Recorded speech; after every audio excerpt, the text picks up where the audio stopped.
सजयति सिन्धुरोऽद्नो देवो यत्पादपङ्कजस्मरण वासरमणीरिवतमसारासन्नाश्रीघ्नाना या कुन्देन्दुतुषारहारधुरा या शुभ्रवस्त्रामृता या वीणावरदण्डमण्डितकरा या श्वेतपद्मासना या ब्रह्माच्युतशङ्करप्रभुः देवैः सदा वन्दिता सा मां पातु सरस्वती भगवती निःशेषदाढ्यापः मूकं करोति वाचालं पङ्गुं लङ्घयते गिरिं यत्कृपातमहं वन्दे परमानन्दं माधवं नारायणं नमस्कृत्य नरं चैव नरोत्तमं देवी सरस्वतीं व्यासं ततो जयमुदीरयेत् वसुदेवसुतं देवं कंसचाणूरमर्दनं देवकी परमानन्दं कृष्णं वन्दे जगद्गुरुं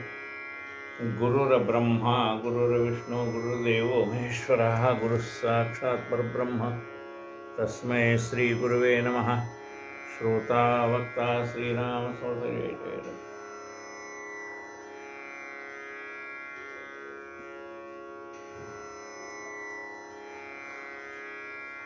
श्री गणेशाय नमः।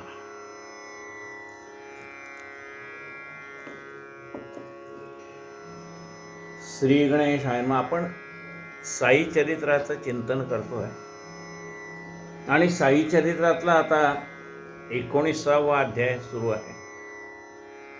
19व्या अध्यायातली ओळी क्रमांक 187। श्री साईनाथ महाराज की जय।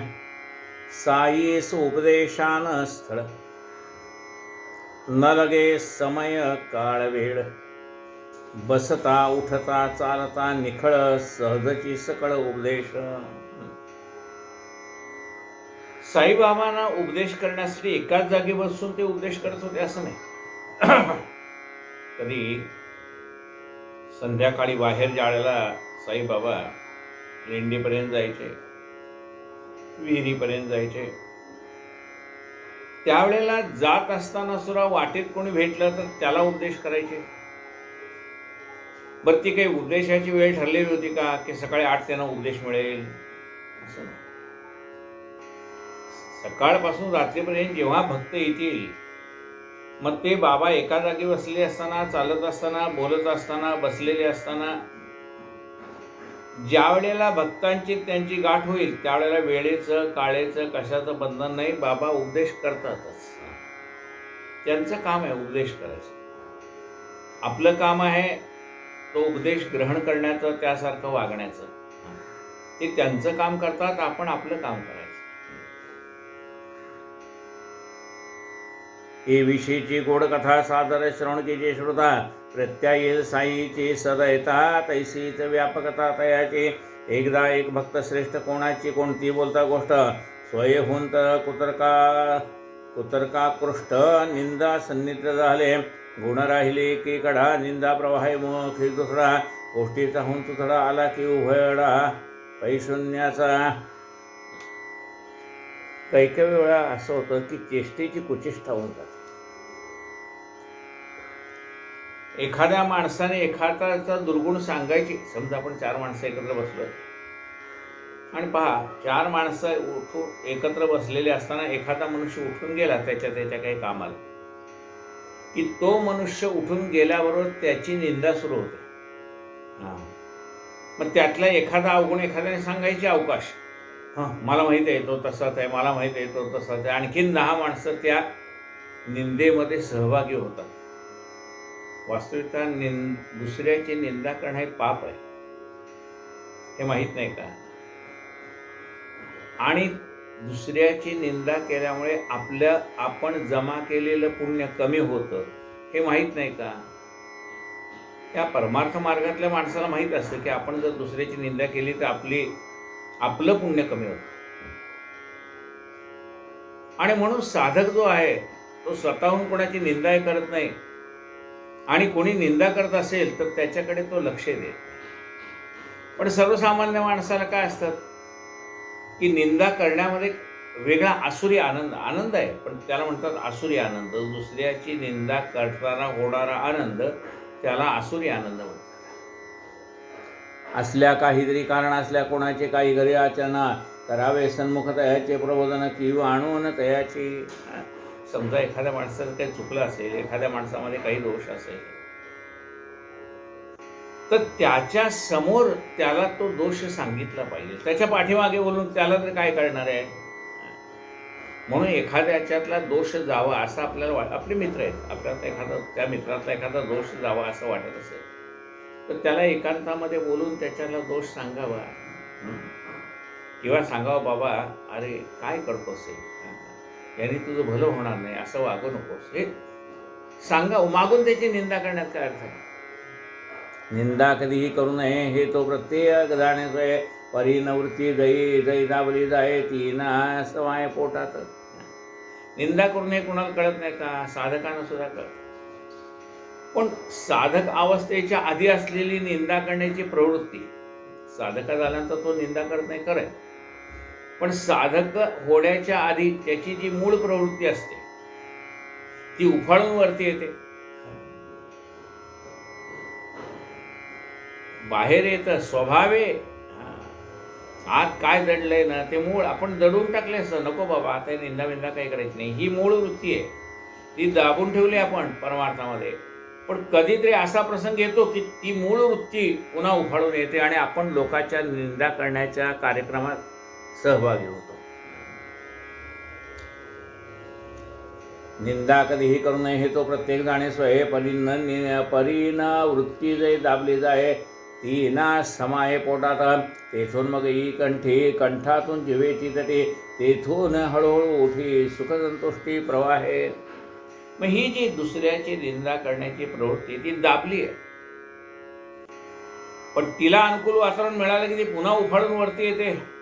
मग आधी कंठामध्ये येते, मग जिभेमध्ये येते, आणि मग जिभेच्या द्वारा ती निंदा वृत्ती बाहेर पडते. नाही तुझा निंदका परी त्रिभुवनाते कोणी उपकारे, निंदा तयाचे करी परोपकारी कल्याण. आपण ज्याची निंदा करतो ना त्याचं कल्याण होतं का. आपलं त्याचं पाप कमी होतं आणि आपलं पुण्य कमी होतं, त्याचं कल्याण झालं ना. आपण त्याची निंदा केल्यामुळे त्याचं पाप कमी झालं आणि आपलं नुकसान काय झालं, आपलं पुण्य कमी झालं. म्हणून ते संत काय सांगतात, निंदक आमचा सखा आमुची वस्त्रे धुतो फुका. निंदक आमचा सखा आहे, आमचा मित्र आहे. म्हणजे निंदकाने माझी जर काही निंदा केली, संत म्हणतात किंवा साधू त्या सन्मार्गातला मनुष्य म्हणतो, लोकांनी जर काही माझी निंदा केली तर मला कळेल की माझं खरखर काही कुठं चुकतंय का, आणि ते मी सुधारण्याचा प्रयत्न करीन. आणि समजा माझं काही चुकत नसेल आणि निंदकाने निंदा केली असेल तर मी त्याच्याकडे लक्ष देणार नाही. मी म्हणणार हा त्याचा स्वभाव आहे, निंदा करणं हा त्याचा स्वभाव आहे, म्हणून मी त्याच्याकडे दुर्लक्ष करेन. जसं आपण दारू पिलेला मनुष्य दारू पिल्यानंतर जेव्हा शिव्या देतो त्यावेळेला आपण त्याच्याकडे लक्ष देत नाही. आपण काय म्हणतो, हा मनुष्य शिव्या देत नाही, ती त्याने पिलेली दारू शिव्या देते. थोड्या वेळी तो नशेचा अंमल उतरला की तोच मनुष्य पुन्हा चांगला वागायला लागतो. म्हणजे ही जी निंदा करण्याची वृत्ती जागृत झाली की मग साधू संतही म्हणतात याला तो निंदा करण्याचा स्वभाव आहे याचा, त्यामुळे त्याची गोष्ट मनावर घेण्यात काही अर्थ नाही. खरंच आपलं चुकलं असलं तर आपण सुधारायचं.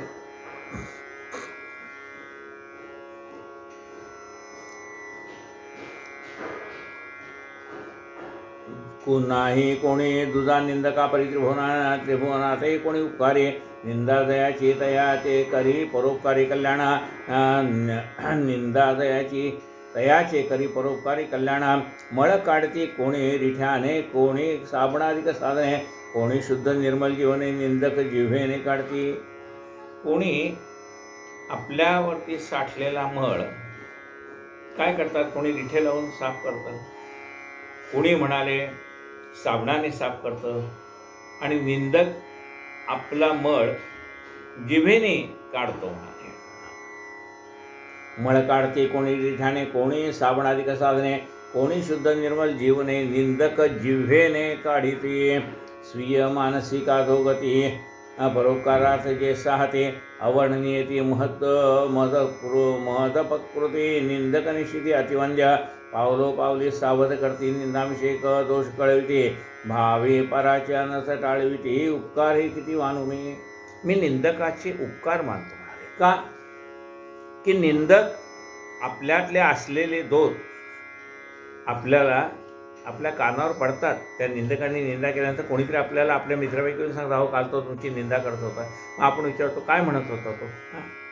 मग आपण विचार करतो चुकलं असलं तर सुधारू, नसलं तर त्याचा स्वभाव म्हणून सोडून देऊ काय. त्याप्रमाणे जर खरोखर आपल्याला त्याने केलेली निंदा आपल्या पाठी केली, पण आपले मित्र आपल्याला सांगतात की तो असा असा तुमच्याबद्दल बोलत होता, मग आपण समजायचं की खरं बरं आपलं काही चुकलं असलं तो बोलला असलं तर कशाला त्याच्यावर रागवायचं आहे. आणि चुकलं नसेल बोलला तर त्याचा स्वभाव म्हणायचं सोडून द्यायचं. अति पावलो पावली सावध करती, निंदा आमिष दोष कळविती, भावी पराचे अनर्थ टाळविती, उपकार हे किती वानू. पुढे भविष्यात येणारे आपल्यामध्ये असलेल्या दोषामुळे पुढं आपले जे नुकसान होणार आहे ते नुकसान आपल्याला वेळीच सावध करतात. कोण आपले निंदक. अरे हा तुझा स्वभाव आहे ना, हा मोठा घातक आहे बरं का, पुढे तुला हा त्रासदायक होईल, असं ते आपल्याला वेळीच सावध करतात. निंदक निश्चिती अतिवंद्या, पावलो पावली सावध करते, निंदामध्ये दोष कळविते, भावी पराचे अनर्थ टाळविते, उपकार किती वानू मे. बहुता परिसाधू संते वर्णिले से दयाचे महते, या निंदक वृंदा प्रते करीतो मी प्रणिती साष्टांग. अशा निंदा करणाऱ्या माणसाला मी साष्टांग वंदन करतो. आली श्रोत्या अत्यंत चिळशी, निंदकी निघाले बहिर्दिशे, मंडळी चालली मशिदीशी दर्शनाशी बाबाच्या. बाबा पूर्ण अंतर्ज्ञानी देती वेळीच बघता शिकवणे, पुढे कैसा प्रकार त्याने आणला घडवून ते प्रेसा. बाबांना अंतर्ज्ञान आहे. कुठं आपण आपसामध्ये जरी गप्पा मारत असलो ना तरी बाबांचं आपल्या गप्पाकडे लक्ष आहे. आपण काही वाईट वागत असलो तर त्या वाईट वागण्याकडे सुद्धा आपलं लक्ष, बाबांचं लक्ष आहे. बाबा पूर्ण अंतर्ज्ञानी देती वेळीच बघता शिकवणे, पुढे कैसा प्रकार त्याने आणला घडवून ते प्रेसा. मंडळी सहज आता लेंडीशी, बाबा कुस्ती त्या भक्ताविषयी. मंडळी म्हणे उढ्यापाशी अबहिर्दिशेशी गेली ते, कार्यक्रम आटोपल्यावरील लेंडीवरून परतली स्वारी. ओढे आवरून बघते ही माघारी फिरले घरी जावया, भेटी होता परस्परा घडला जो वृत्तांत तयासरा. विनवी श्रोतया जोडून करा तो अवधारा सादरा, येथे एका कुंपडा शेजारी यथेष्ट विष्टामिष्टांनावरे, एक ग्राम सुकरी मिटक्या मारी, बाबा निज करी धावती त्या. बाबाची निंदा करणारा एक मनुष्य, बाबा त्याच्या निंदेने खचून जात नव्हता. एकदा लेंडीला बाबा चालले होते, त्या बाबा विचारला तो म्हणजे बाबाची निंदा करणारा मनुष्य कुठं आहे. बाबा म्हणले माझी निंदा करणारा तो कुठं आहे म्हणाले. नाही म्हणले ते ग्राम म्हणजे गावाबाहेर 2 नंबरला गेले. बरं. आणि मग त्याचा कार्यक्रम झाल्यानंतर तो आल्यानंतर बाबांनी त्या निंदा करणाऱ्या माणसाला दाखवलं. काय दाखवलं. पूर्वी बघा गावामध्ये लहान मुलांना म्हणा आहे ना असं रस्त्यावर बसवत होते 2 नंबरला. आणि आता रस्त्यावरती 2 नंबर केलेली आपल्याला माहिती आहे, जाता येतं ते घाण दिसतं, घाण आहे, पण ते स्वच्छ करण्याचं काम कोण करतं. डुक्कर करतं. ती ग्राम डुकरी जी आहे ती येते आणि ती सगळे घाण खाऊन टाकते. मग बाबाने त्याला दाखवलं त्या माणसाला, बघ म्हणलं हे काय करतंय, म्हणजे डुक्कर काय करतंय. ती डुकरी ती घाण मिटक्या मारत खात होती. दाखवलं बाबाने त्याला. तेथेच एका कुंपडा शेजारी यथेष्ट मिष्टांनावर एक ग्राम सुकरी मिटक्या मारी, बाबांनी जी करी लावची त्या. पहा त्या जिभेला काय गोडी, जन लोकांची विष्टा चिवडी, बंधू सुजनावर चटफडी, यथेष्ट फेडी निज हौस. पहा म्हणाले या जिभेला कशाची घोडी आहे. म्हणजे त्या डुकरीच्या जिभेला कशाची घोडी. विष्टेची घोडी आहे. तसं म्हणले निंदकाला कशाची घोडी आहे. बघा काय म्हणतात बाबांचं वाक्य. पहा त्या जिभेला काय गोडी. जनलोकांची विष्ठा चावडी, दुसऱ्याची घाण काढतात म्हणाले. म्हणजे आपले बंधू असो, स्वजन असो, बंधू स्वजनावर चढफळी यथेष्ट पेढी निज हौस. दुसऱ्याची निंदा करण्याची हौस ही यांची जीभ फेडते म्हणले. बघा, बहुत सुकृताची जोडी आला नर जन्मायसा जो जोडी, तया आत्मघ्ना ही शिर्डी सुख परवडी काय दे. अरे बहुत जन्माची सुकृती, म्हणजे अनेक जन्माचं पुण्य गाठेला पडले म्हणून ही माणसं कुठे आहेत? शिर्डीमध्ये आहेत, म्हणजे बाबांच्या जवळ आहेत. पण बाबांच्या जवळ राहून सुद्धा बाबांची निंदा करतायत. म्हणजे बहुत सुकृताची जोडी म्हणून विठ्ठली आव. बहुत सुकृताची जोडी म्हणून काय झालंय? मनुष्य जन्म मिळाला. तोही मनुष्य जन्म अशा ठिकाणी मिळाला की नित्य बाबांचं दर्शन होतं, अशा शिर्डीत मिळालं. आणि असं बाबांच्या जवळ राहून सुद्धा बाबांची निंदा करण्याचं दुर्भाग्य यांच्या नशिबात आहे. काय करावं त्याला? म्हणजे हा त्यांना मिळालेला मनुष्य जन्म ते वाया घालवत आहे. बहुत सुकृताची जोडी आला नर जन्म ऐसा जो जोडी, तयात्मक नाही शिर्डी सुखप्रौढी काय दे. ऐसे बोलता बोलत बाबा गेले भक्तांतरे भोगोतले, प्रातर्वृत्त सर्व आठवले लोक ते टोचले बहुवर्मी. आणि मग त्या सगळ्यांना कळलं आपण सकाळी एकमेकाची निंदा करत होतो, ते बाबांच्या बरोबर लक्षात आलंय आणि बाबांनी आपली चूक आपल्याला कळून दिली. ऐसे बोलता बोलत बाबा गेले भक्तांतरी बहु खोतले, प्रातर्वृत्त सर्व आठवले बोलते टोचले बहुवर्मी. असो बाबा तो परोपकारी भक्ता बोलते प्रसंगानुसारे, यातील सार साठवल्यानंतरी काय होतोरी परमार्थ.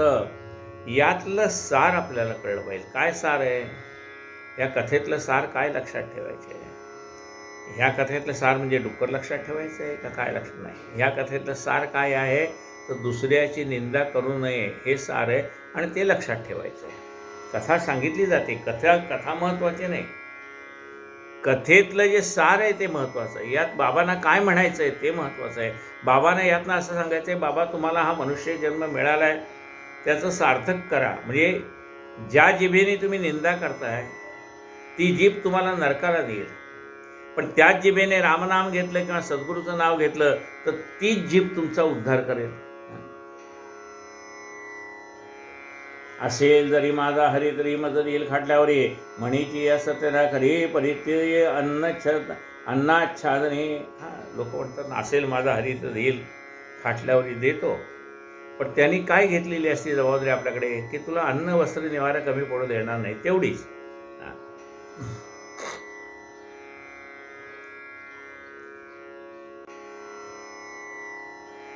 परी ती जो परमार्थ लाविला परमार्थ सर्वस्वी नागविला, परमार्थ सर्वस्वी नागविला जय तो जो जैसे जो करील तसे भरेल अमोल हे बोल बाबाचे. जरी परमात्मा तुम्हाला अन्न वस्त्र आणि छत्र देत असलं तरी त्याबद्दल देवाशी कृतज्ञता बाळगायची का? त्याच देवाची ज्याने आपल्याला दिलंय, काय दिलंय? अन्न वस्त्र निवारा दिलंय, त्याचीच निंदा करायची. बघा, ज्या परमात्म्याने आपल्याला जन्माला येण्याच्या आधीपासून दुधाची सोय केली, कोणी केली? बाळा दुधाची उत्पत्ती वाढवी श्रीपती सवेदोनी. म्हणजे ज्याने आपल्याला जन्माला येण्या आधीपासूनच आपल्या दुधाची व्यवस्था केली आहे, त्या परमात्म्याविषयी कृतज्ञता बाळगायची का तो देवच जगात नाही म्हणून त्याची निंदा करायची? ज्याचं त्याने ठरवावं. आपल्या मनुष्य देहाचं सार्थक करायचं आहे का पुन्हा पुनरुपी जन्म पुनरुपी वर्णम यासाठी तो वापरायचा आहे? आणि जसा जो करेल तसा तो भरेल. जैसे जो करेल तैसे भरेल अमोल. अमोल हे बाबांचे बोल बाबांचे आणि काही बाबांचे बोल परिसाद येतील स्वानंद डोला. भाव भक्तीची असली या ओल मुळे सखोल राहतील. बाबांचे बोल आहे, त्याला भाव भक्तीची ओल पाहिजे. जमिनीमध्ये बी पेरलं पण त्या जमिनीला ओलच नसेल तर मुळं जमिनीत कशी जातील? मग कुठल्या जमिनीत बी पेरल्यानंतर मुळं कुठल्या जमिनीत जातील? जी जमीन पाण्याने भिजलेली आहे, जिला ओलावा आहे, जिथे ते रुजेल ना बी. म्हणून भक्तीचा ओलावा जिथे आहे तिथे बाबांनी केलेला उपदेश रुजतो, पण जिथे कोरडंच आहे, जिथं ओलावाच नाही मनामध्ये, नुसतं नाम घ्यायचं म्हणून घ्यायचं, त्याच्यात जर प्रेम नसेल तर त्या नामाला काही अर्थ नाही. कोरडं ज्ञान आणि कोरडं नाम कामाचं नाही. त्याच्यामध्ये ओलावा पाहिजे, जिव्हाळा पाहिजे, प्रेम पाहिजे. म्हणजे नाम घ्यायचं तेही प्रेमपूर्वक घ्यायला पाहिजे.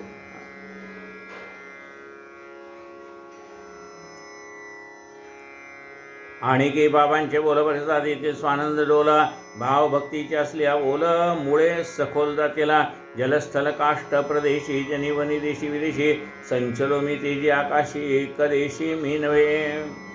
म्हणाले मी एकटा शिर्डीत बसले नाही, एकदेशी मी नव्हे. बाबा काय म्हणतात, मी एकदेशी नाही, म्हणजे मी फक्त शिर्डीत बसलोय असं नाही. मी जडी स्थळी काष्टी पाषाणी अवघा भरला शारंग पाणी असं आहे. जली स्थली काष्टी पाषाणी, मी प्रत्येक पाण्याचाही मीच अंश आहे. कुठे जाल तुम्ही तिथे मीच आहे. मग त्या झाडामध्ये सुद्धा मीच आहे, पाण्यामध्ये मीच आहे, विजेमध्ये मीच आहे. असा मी सर्व जली स्थली काष्टी पाषाणी, दगडामध्ये सुद्धा मीच आहे. जली स्थली काष्टी पाषाणी अवघा भरला शारंग पाणी, जलस्थल काष्ट प्रदेशी जनिवनी देशी विदेशी, संचलो मी तेजी आकाशी एकदेशी मी नव्हे. औठ हात देह परिमित हेच मधव्याप्ती जेव्हा निधा, तया असे करावया भ्रम मूर्ध निर्भ्रांत मूर्तिमंत मी झालो. ज्याला असं वाटतं साधारण आपला देह कसा आहे, आपली हाताची जेवढी लांबी आहे त्याच्या 3.5 पट आपली उंची असते, म्हणजे 1.5 हात देह असं म्हणतात. तेव्हा 1.5 हात अशी आपल्या देहाची उंची असते. मग असा हा असलेला देह काय त्याच्यात मी सामावलोय का? म्हणजे एखादा मनुष्य 4 फुटाचा आहे तर त्याचा आत्मा काय फक्त 4 फूट आहे का? तसं तो जन्माला आला त्यावेळेला आणखीन लहान होता, 1 फूटभर असेल म्हणा, 1.5 फूट असेल, तर जेवढा देह तेवढाच मी आहे का? नाही. या 3.5 हात देहामध्ये मी मावणारा नाही, ह्या विश्वामध्ये मी भरलेला आहे, अशी प्रचिती आपल्याला आली पाहिजे. आपण जेवढा बाबांचा उंची आहे, जेवढी बाबाची स्थूलता आहे तेवढाच बाबा आहेत असं नाही. बाबा हे निर्गुण निराकार आहेत, त्यामुळे ह्या विश्वाला व्यापून उरलेले आहेत. औट हात देह परिमित हेच मदव्याप्ती जे मानित त्यास करावे निर्भ्रांत मूर्तिमंत मी झालो. 3.5 हाताचा देह आहे, तेवढ्यातच मी गुंतलेलो नाही. निष्कामत्वे अनन्य भजन करते जे माझे रात्रंदिना, ते प्रत्यक्ष माझे निज मी पण दुजे पण विरहिता. गूळ राहील गोडी वेगळा, सागर लाटापासून निराळा, तेजा सोडून राहील डोळा मजुईन भोळा भक्त रे. अरे गूळ आणि गुळाची गोडी काही वेगळी आहे का? सागर आणि सागराच्या लाटा काही वेगळ्या आहेत का? तेज आहे आपल्या डोळ्याने पाहता येते तेज, डोळा आणि त्या डोळ्यामध्ये असणारं तेज काही वेगळं आहे का? त्याच्यात तेज आहे म्हणून तर दिसते, त्याच्यातलं तेज नाहीच झालं तर डोळ्या असून दिसत नाही. म्हणजे डोळा आणि डोळ्यामध्ये असणारं तेज काही वेगळं आहे का? नाही. तसा भक्त आणि मी वेगळा नाही असं बाबा म्हणतात.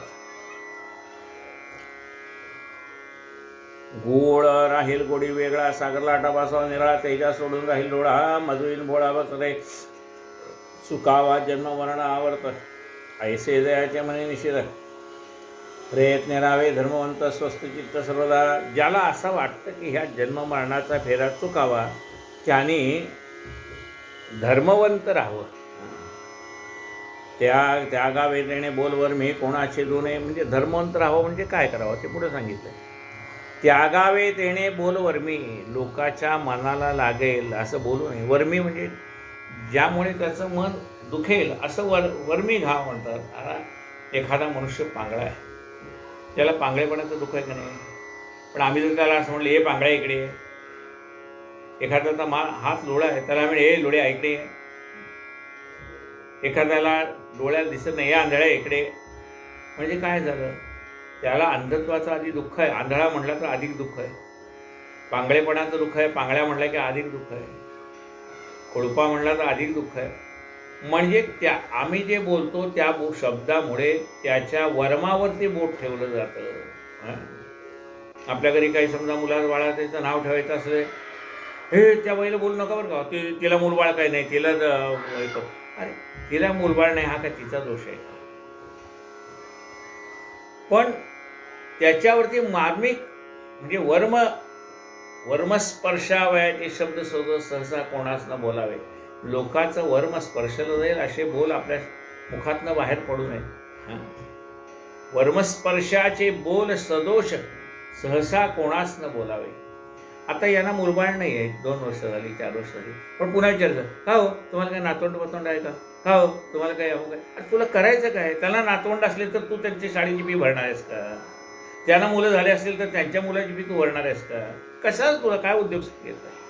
कोणाला मूल झालं का नाही, काय झालं काय नाही, त्या बोलण्याच्या ओघात तुम्हाला कळेल. झालं असलं तरी कळेल, नसेल तरी काय तुला कळून काय आणखीन तुझ्या जीवनात फरक पडणार आहे? त्यांना मूल झालं, तुझ्या जीवनात काय फरक पडणार आहे? कारण नसतं आपण कोणाकडे गेली की का हो तुम्हाला काय मुलबाळ काय, तुला काय करायचं आहे बाबा? त्यांना व्हायचं त्या होईल, त्यांना जर असं वाटत असेल आपल्या मुलबाळ नको तर होणार नाही. तुला कोणी उद्योग नाही तो सांगितलं. आणि म्हणून दुसऱ्याचं वर्मस्पर्श होईल असे शब्द आपण बोलू नयेत. त्यागावे तेने बोलवर मी कोणा शिरू नये मर्मी, सदा निरत शुद्ध कर्मी, स्वस्थ चित्त स्वधर्मी ठेवावे. आपलं सात्विकतेने कर्म करावं. माझे ठाई मन बुद्धी समर्पा मज, स्मरा मज निरोधी, देहाची काही हो कधी, भय त्रिशुद्धी त्या नाही. माझे ठाई मन बुद्धी समर्पा मज स्मरा मज निरवधी, देहाचे काही हो कधी, भय त्रिशुद्धी त्या नाही. तुमचं मन माझ्या ठिकाणी ठेवा, तुमची बुद्धी मला समर्पण करा. मग देहाचे काही हो, देह जावो अथवा राहो, पांडुरंगी धुडभाव. आपला देह राहिला काय गेला काय, आपली निष्ठा सद्गुरूवरती असावी. जोपर्यंत हा देह चालता बोलता फिरताय तोपर्यंत देवाची सेवा करावी. जो पाहे मजकडे अनन्य वर्णी परिसे, मत कथा धन्य न करी न धरी भावना मदन्य, चित्त चैतन्य लाधेल. जो माझ्याशी अनन्य आहे, जो माझ्या कथा वर्णन करून सांगतो किंवा माझ्या कथा ऐकतो, ज्याची भावना माझ्याशी एकनिष्ठ झालेली आहे, त्याला हे माझं चैतन्य स्वरूप प्राप्त होईल. माझे नाव घ्या मज शरणी आहे, तो सांगत गेले अवघिया, परी मी कोण हे जाणनिया, श्रवण म्हणून आज्ञा पिले. माझं नाव घ्या असं म्हणतात. मग मी कोण आहे म्हणजे ते कोण आहेत असं सांगतात का आपल्याला? मी कोण आहे नाही सांगत. ते म्हणतात मी कोण आहे याचा शोध घ्या. याचा शोध घ्या, मी कोण आहे. म्हणजे आपण ज्याची उपासना करतो तो सद्गुरू कोण आहे, आणि आपण त्याची उपासना करणारे आपण म्हणजे ते कोण आहेत. म्हणजे त्यांचं ते स्वतः सांगितलं नाही मी कोण आहे. म्हणजे त्या मीपणाचाही शोध घ्या आणि आपल्या मीपणाचाही शोध घ्या, म्हणजे कळेल दोन्ही एकच आहे. चिदानंद रूप शिवोहम शिवोहम. एकाच भगवत नामस्मरण, एकाच भगवत लीला श्रवण, एकाच भगवत पाद पूजन, आनान नियमन आनान. प्रत्येकाला बाबाने काहीतरी सेवा दिली. कुणाला सांगितलंय नामस्मरण कर, हीच सेवा कर. जे इथं दरबारात येऊन माझी सेवा कर असं नाही, तू नामस्मरण कर हीच माझी सेवा. कुणाला सांगितलं हे त्यांच्याकडे बाबांकडे भक्त गेली, कोणाला सांगतात हे तिकडे भागवत चाललंय तिकडे भागवत ऐकायला जा, म्हणजे एखादी भागवत चाललंय तिकडे ऐकायला जा. कोणाला सांगतात तिकडे ज्ञानेश्वरी चालली तिकडे ऐकायला जा. कोणाला सांगतात तिकडे कीर्तन चाललंय ऐकायला जा. म्हणजे कुणाला श्रवणभक्ती सांगतायत, कुणाला सांगतायत तू नामस्मरण कर, कुणाला सांगतात भगवंताची पूजा अर्चा कर, कुणाला सांगतायत की म्हणजे बाबांची प्रत्यक्ष सेवा करायला कोणाला सांगतायत. म्हणजे असं भक्त अनेक आहेत, पण सगळ्या भक्तांना एकच सेवा सांगत नाहीत. प्रत्येक भक्ताला त्यांनी वेगवेगळी कामं नेमून दिली आहेत. त्यांना सांगतात हे तू काम कर हीच तुझी सेवा.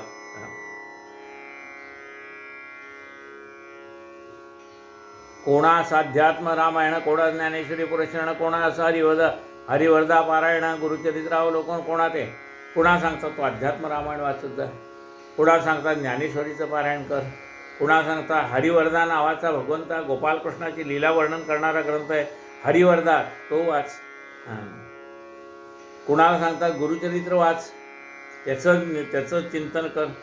गुरुचित्रावलोकन कोणादे, कोणास बैसुईती पायाजवळी, कोणास खंडोबाचे देवळे, कोणाच्या विष्णू सहस्रनामावळी बांधिती गळी कळीने. कुणाला सांगतात इथे बैस मशिदीमध्ये, कुणाला सांगतात खंडोबाच्या देवळात जाऊन बैस, कुणाला सांगतात की रोज विष्णू सहस्त्रनाम म्हणत जा. कोणास उपदेशी राम विजय, कोणास ध्यान नाम महात्म्य, कोणास छांदोक्य गीता रहस्य विश्वासे स्वारस्य विजय.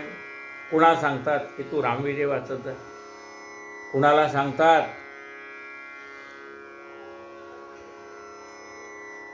नामाचं महात्म्य कसं आहे ते सांगतात, ध्यान कसं करावं ते सांगतात. कुणाला सांगतात छांदोग्योपनिषद, उपनिषद आहेत 10, त्यातलं ते छांदोग्योपनिषद वाचायला सांगतात. कुणाला सांगतात गीतारहस्य ग्रंथाचं वाचन कर आणि त्याचा अनुभव घे. कोणा छांदोग्य गीतारहस्य विश्वासे स्वारस्य अनुभवजय. कोणास काही दीक्षा प्रकाराभिमाग नाही, कोणा प्रत्यक्ष कोणा दृष्टांतीही उपदेश नवलाही अपूर्व. कुणाला प्रत्यक्ष उपदेश करतात तर कुणाला स्वप्नात जाऊन उपदेश करतात. त्यांची उपदेश करण्याची नवलाई आहे. कुणाला कुठे उपदेश करतील त्याचा भरोसा नाही. भक्त 18 पगड जाते, धावून दर्शना येते. दयास मध्यावर अति प्रीती स्वप्ने जाते दयाजय. पक्षस्थळावरी वैसे हाती पायी छाती जडबदी. स्पर्शाचा कानास कडा लाविते, भाग घेते तो जाते. कोणी मद्यप्राशनाच्या आहारी गेले, म्हणजे दारूच्या आहारी गेलेला मनुष्य, त्याचं कल्याण व्हावं असं बाबांना वाटलं तर बाबा त्याच्या स्वप्नात जाऊन त्याच्या छातीवर बसतात आणि सांगतात हे सोडतो की नाही सांग. आता त्याचा जीव कासावीस होतो, तो म्हणतो बाबा क्षमा करा, उद्यापासून दारू सोडतो. म्हणजे त्याला त्याच्या दुर्गुणापासून दूर करतात. वक्षस्थळावरी वैसरे हाती पायी छाती जडविते. स्पर्शाशी कानास कडा लाविते, स्पर्शाचा कानास कडा लाविते. भाग घेते तो जाते. लग्नगृही भिंतीवरती ज्योतिषी हरिहर काढिते. गुरु ब्रह्मादी मंत्रलिते, कोण्या भक्तार्थी स्वप्नात. लग्नामध्ये घराच्या भिंतीवरती ते आपल्या कुलदैवतांची नावं कोणी लिहितात, कोणी हरिहरांचं चित्र काढतात. पूर्वीच्या काळी अशी घरं असायची मातीची आणि घराच्या भिंतीवरती निरनिराळे देवदेवतांची चित्र कोणी काढायचे. कोणी जय विजय काढायचं, कोणी गणपतीचे चित्र काढायचं, कोणी शिवपार्वतीचे चित्र काढायचं. लग्नगृही भिंतीवरती ज्योतिषी हरिहर काढते. गुरु ब्रह्मा मंत्र लिहिते, कोण्या भक्तार्थी स्वप्नादा. कोणी चोरून लाविता असं नाही करू आदरता हटयोग साधने. बाबास काळचे अंतर्ज्ञाने अचूक बाणे खोचिते. एखाद्याला हटयोगाच्या मार्गी लागला की बाबा जाणतात की याला हे जमणार नाही, कारण प्राण ब्रह्मांडे नेता येतो, पण तो जर उतरवता आला नाही तर वेडे व्हायची भीती आहे. म्हणून ती योग्य गुरुच्या मार्गदर्शनाखालीच केली पाहिजे. कोणी नुसतंच ह्याच्यात बघ त्याच्यात बघ करून करायला जातं तर त्याचं नुकसान होण्याची शक्यता असते. म्हणून जे काही ज्ञान घ्यायचं आहे ते जाणत्या गुरुकडून घ्यावं. बाबा असकाळी ते अंतर्ज्ञाने. कोणा अपरिचिता ते धरून निरोप देती पाठवणा. स्वस्त न बैसव एका भाकर खावणं सबुरी धरून राहावे. पुढा भक्ता सांगतात जाऊन त्याला सांग हे तुला जमणार नाही, उगाच निवांत राहता येत नाही का बाबा तुला, काय नाही तर भलतं करून बसशील. कोणास प्रत्यक्ष निरीक्षण सांगते, कोळामुची तो मोठी कडवी जाते. सांगून पाहू एक दो व्यक्ती शेवटची गती बहु कठीण. कोणाला रागवून सांगतात, बघ बाबा एकदा दोनदा मी तुला समजावून सांगतोय, नाही तर मग माझं समजावणं फार कठीण आहे. सांगू एकदा सांगू दोनदा न करी जो गुमान आमचे शब्दा. मग पोटचे पोरासुद्धा चिरून विविधा फेकोके. मग ते पोटचं पोर असेल तर आम्ही त्याला शिक्षा करू असं बाबा सांगतात. महान भाव ते महामती काय मी पामरवानो अजोदे. कोणा दे ज्ञानप्रती विरक्ती सद्भाव भक्ती कवणा दे. कुणाला ज्ञान प्राप्त करून देतात, कुणाच्या मनामध्ये विरक्ती निर्माण करतात, कुणाच्या मनामध्ये सद्भाव निर्माण करतात, कुणाला भक्तिमार्गाला लावतात. कोणास काही व्यवहारी प्रशस्त वर्तना केला विशेषतः. सुटका एक उदाहरणार्थ श्रोतवंदार्थ मी कथितो. कुणाला व्यवहारामध्ये कसं वागावं ते शिकवतात. एकदा बाबा भर दुपारी काय आले न कळे अंतरे, राधाकृष्णीच्या घरा शेजारी आले स्वर्य उचिता. एकदा काय झालं म्हणतो, दुपारीच बाबा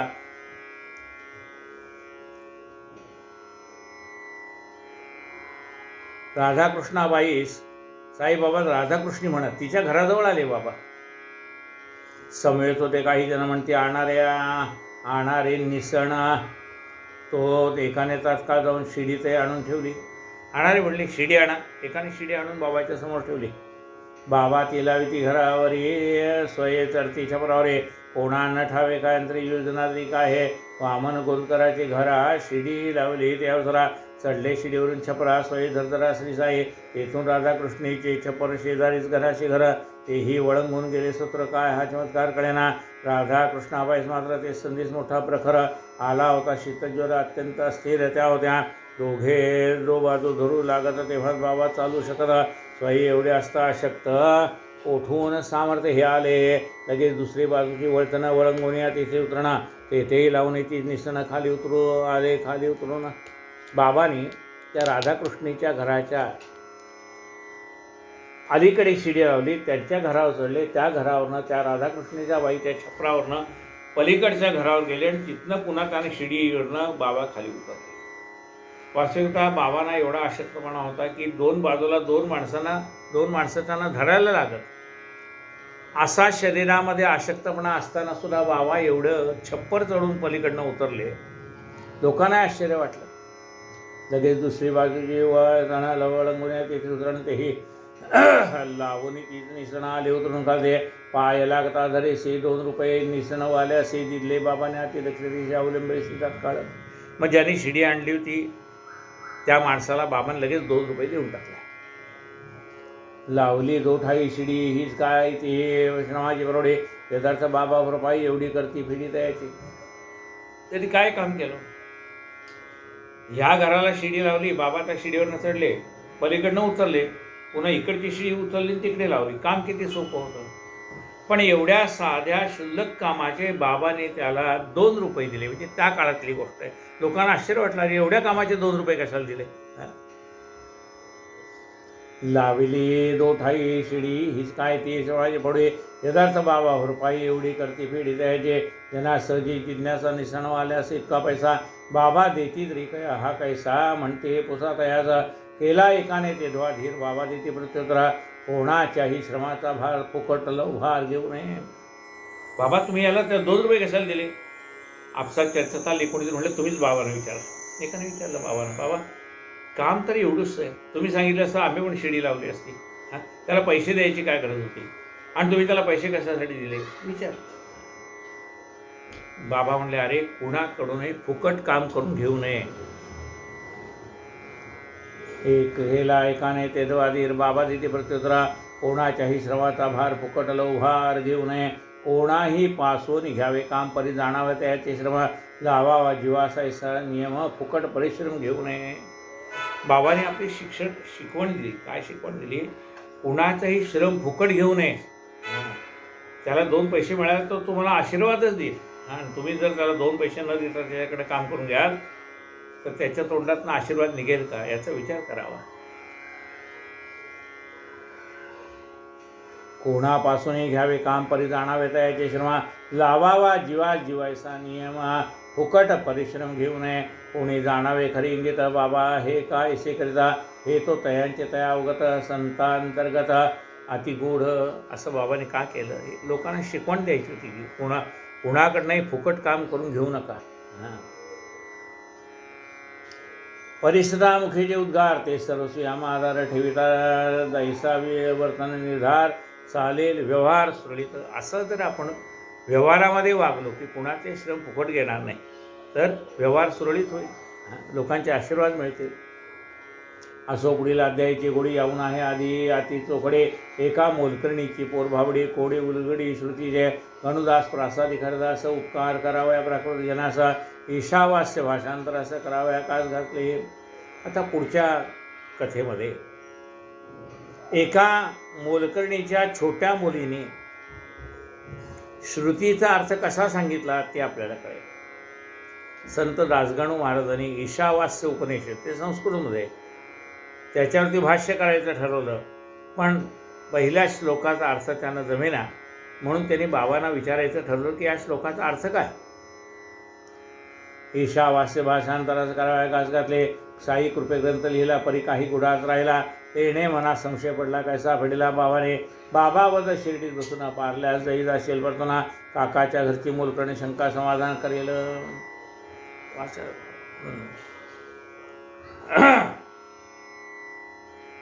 बाबाने त्यांनी विचारलं, बाबा ईशावास्य सगळं लिहून झालंय, पण एका श्लोकाचा मला अर्थ कळत नाही. बाबा म्हणेल, तू पारल्याला जाशील ना, त्यावेळेस त्यांच्या मोलकर्णीची मुलगी तुला त्या शब्दाचा अर्थ सांगेल. तेन त्यक्तेन भुंजितः. एखाद्या गोष्टीचा त्याग करून सुद्धा आपल्याला आनंद कसा प्राप्त होतो, त्यागात सुद्धा आनंद आहे. तेन त्यक्तेन भुंजितः, त्याचा त्याग करून सुद्धा त्याचा आनंद आपल्याला प्राप्त होतो. म्हणजे ती गोष्ट आपल्याजवळ नसताना सुद्धा त्या गोष्टीचा आनंद आपल्याला कसा उपभोगता येतो, हा तो श्लोक आहे संस्कृतमधला. तेन त्यक्तेन भुंजितः. साई कृपे वाम ग्रंथ काही गुढात राहिला, त्याने मनात संशय पडला, कैसा फेडला बाबाने.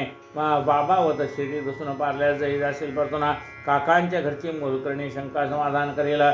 ईशावास्य पद्म परिसरी रुंजी घालील वाग्देवी भ्रमरे, ते आमोद सेविती कला कुसरी श्रोता चतुर्भुगिजे. असो पुढील अध्यायी कथन करता करिता साई दयाघना, श्रोता यथावकाश श्रवण करावे कल्याण होईला. पंत हेमाड पंत साई शरण तैसाची भूती भगवंती लीना, श्रोता देणे अवधान साई निवेदन गोड हे. स्वस्ती श्री संत सज्जनप्रेरिते भक्त हेमाड पंतच्या विरचिते, श्री साई समर्थ सच्चरिते मदन गुरो नाम 19ोऽध्याय संपूर्ण. श्री सद्गुरु साईनाथार्पणमस्तु. या ठिकाणी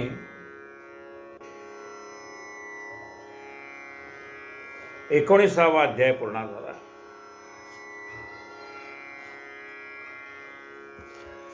कायेन वाचा मनसेन्द्रियर्वा, बुद्ध्यात्मना वा प्रकृती स्वभावा, करोमि यद्यं सकलं परस्मै, नारायणायति समर्पयामि. अच्युतं केशवं रामनारायणं कृष्ण दामोदरं वासुदेवं हरि श्रीधरं माधवं गोपिकावल्लभं, जानकीनायकं रामचन्द्रं भजे. हरे राम राम राम हरे हरे, हरे हरे कृष्ण कृष्ण कृष्ण हरे हरे. हरे राम राम राम हरे हरे, हरे हरे कृष्ण कृष्ण कृष्ण हरे हरे. साईनाथ महाराज की जय. आरती साई बाबा सौख्यदातार जीवा, चरणार जातळी द्यावा दासा विसावा, भक्ता विसावा. आरती साई बाबा जाळूनी आनंद, स्वस्वरूपी राहे गंग, मुमोक्षु जना गावी निज डोळा श्रीरंग, डोळा श्रीरंग. आरती साई बाबा. जया मने जैसा भाव, तया तैसा अनुभव, दाविसी दया घना, ऐसी तुझी ही माव, तुझी ही माव. आरती साई बाबा. तुमचे नाम ध्याता, हरे संस्कृती व्यथा, अगाध तव करणी, मार्ग दाविसी अनाथा, दाविसी अनाथा. आरती साई बाबा. कलियुगी अवतार, सगुण ब्रह्मसाचार, अवतीर्ण झाला से स्वामी दत्त दिगंबर, दत्त दिगंबर. आरती साई बाबा.